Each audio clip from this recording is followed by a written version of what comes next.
Assalamualaikum warahmatullahi wabarakatuh. Perkenalkan, nama saya Maya Puspita Tri Rizky. Saya PKSM dari Provinsi Riau. Mungkin kawan-kawan juga kurang paham apa itu PKSM.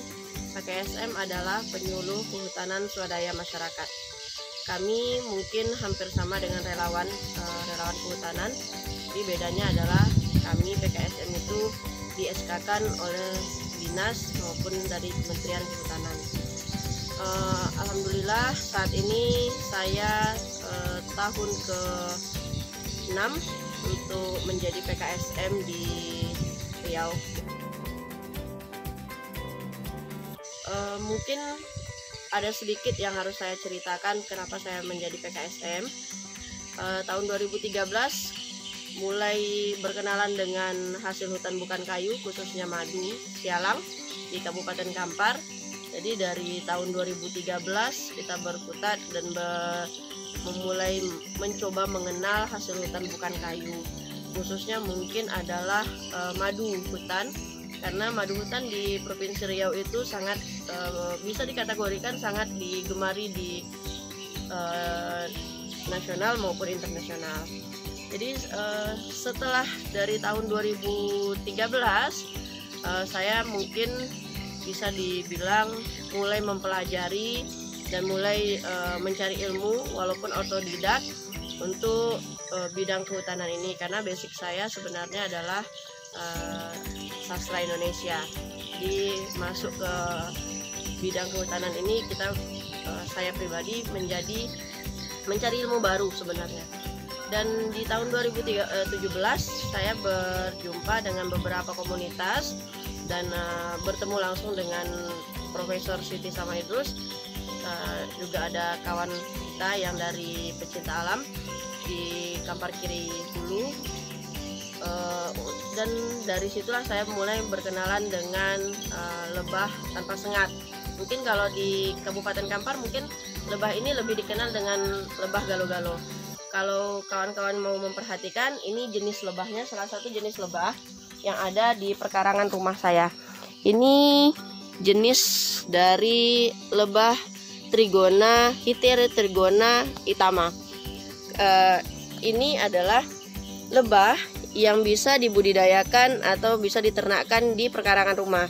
Karena itu saya mengangkat tema dari wawancara ini adalah pembudidayaan lebah di perkarangan rumah. Mungkin nanti kita akan coba untuk panen madu galo-galo atau madu kelulut ini di perkarangan rumah saya, tepatnya di belakang rumah sebenarnya. Jadi kawan-kawan bisa lihat dan bagaimana sih prospeknya sebenarnya. Prospek dari madu ini baik itu madu hutan, madu ternak, itu kalau di Jawa ada mellifera, kalau di lebah lokalnya ada Apis cerana, dan salah satu yang menjadi produk unggulan dari lebah itu adalah lebah Trigona ini atau lebah galo-galo, karena lebah galo-galo ini bisa juga dibilang dengan lebah propolis. Jadi nanti kawan-kawan bisa saya perlihatkan di ini. Mungkin saya mau pakai baju panen dulu karena lebah ini memang tidak menyengat, tapi bisa lengket ke baju, dan kalau nanti lengket itu akan meninggalkan semacam noda karena dia propolis ada resinnya, jadi agak lengket. Ini baju khusus untuk panen.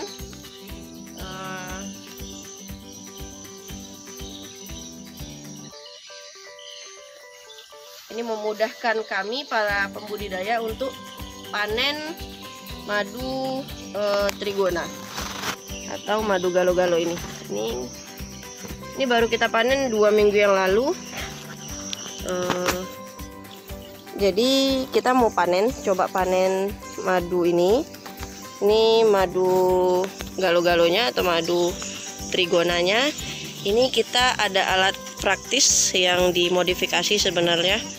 Nih, jadi nanti kita mempermudah untuk memanen si madunya gitu. Ini sambil kita panen mungkin kita akan cerita prospek dari si madu tanpa sengat ini atau lebah di perkarangan rumah, prospek madu itu baik madu hutan, madu ternak itu sangat-sangat menjanjikan.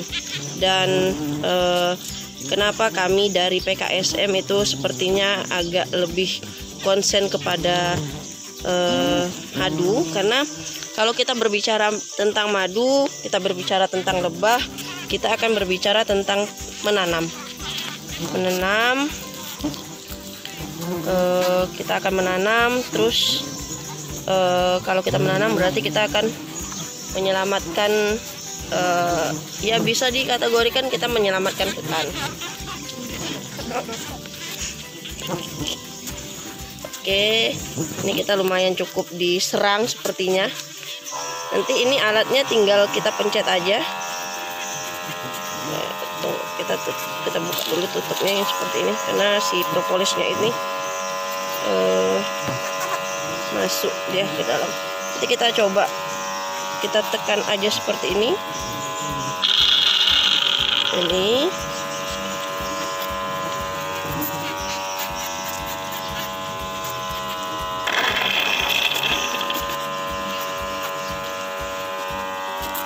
kita panen seperti ini akan lebih mempermudah.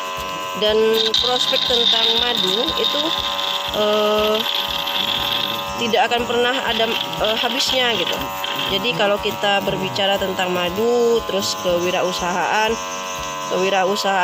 kehutanan itu sangat-sangat menguntungkan, saling menguntungkan, baik itu bagi pembudidaya maupun sebenarnya bagi hutan itu sendiri. Karena dengan kita membudidayakan lebah, kita akan berbicara tentang penanaman. Kita akan berbicara tentang menanam, baik itu menanam pakan lebah. Galo-galo ini mungkin kalau dulu di tahun 2000 masih belum ada yang terlalu mengenal. 2017 pun masih belum terlalu dikenal oleh masyarakat di sekitar. Malah mungkin di kawasan-kawasan kampung tinggal, kalau di kampung kami di sini itu jadi hama. Tapi setelah tahun 2016-2017 akhir itu sudah sampai sekarang itu booming. Jadi ada beberapa orang yang mereka membudidayakannya secara pribadi, dan alhamdulillah itu menjadi suatu tambahan ekonomi bagi masyarakat juga, khususnya di sekitaran Kampar. Salah satu hasil dari lebah trigona yang mungkin memiliki nilai jual tinggi itu adalah propolisnya. Karena itu lebah trigona ini dikenal dengan nama lebah propolis. Propolis di kalangan masyarakat itu kan sudah dikenal sebagai salah satu bahan obat herbal, ataupun dia dicampur ataupun langsung dikonsumsi seperti itu bisa saja gitu. Jadi di pasaran saat ini itu ada dua jenis propolis yang diperjualkan. Salah satunya adalah propolis dari lebah Apis mellifera atau lebah dari trigona ini. Jadi propolis adalah salah satu produk lebah yang mempunyai nilai jual tinggi, tapi lebih agak sulit untuk diperjualbelikan. Jadi karena itu mungkin di masyarakat yang lebih dikenal itu adalah madu. Saat ini di Kabupaten Kampar khususnya untuk madu trigona atau madu galo-galo ini kami membandrol harga hampir rata itu kawan-kawan itu di angka 350.000 per kilonya. Itu mungkin kalau dibandingkan dengan harga madu hutan yang hanya kisaran 125 sampai 150.000 per kilo, mungkin kawan-kawan juga kaget nih, oh kok kenapa mahal gitu kan? Karena madu dari lebah galo-galo ini memiliki kandungan gizi dan kandungan vitamin serta mineral yang lebih cukup tinggi dibandingkan madu jenis Apis. Memang kadarnya itu sudah diteliti, tapi kita masih memakai lisensi dari Malaysia, karena Malaysia yang saat ini sudah lebih konsen dibandingkan kita di Indonesia untuk penelitian soal madu. kalau kita menjadi pembudidaya lebah, berarti kita akan punya prinsip tanam pakan lebah dulu baru meletakkan koloni. Jangan kebalik seperti yang ada di kalangan pembudidaya yang saat ini lagi booming nih. Mereka beli koloni dulu baru nanam. Sebenarnya terbalik, kita harus tanam pakan lebah dulu, baru nanti setelah pakan lebah itu bagus dan mulai baik itu berbunga atau berbuah, itu barulah kita meletakkan koloni lebah. Karena jangan sampai nanti kita membudidayakan tapi kita memusnahkan gitu. Jadi harus balance nih antara menanam dengan membudidayakan.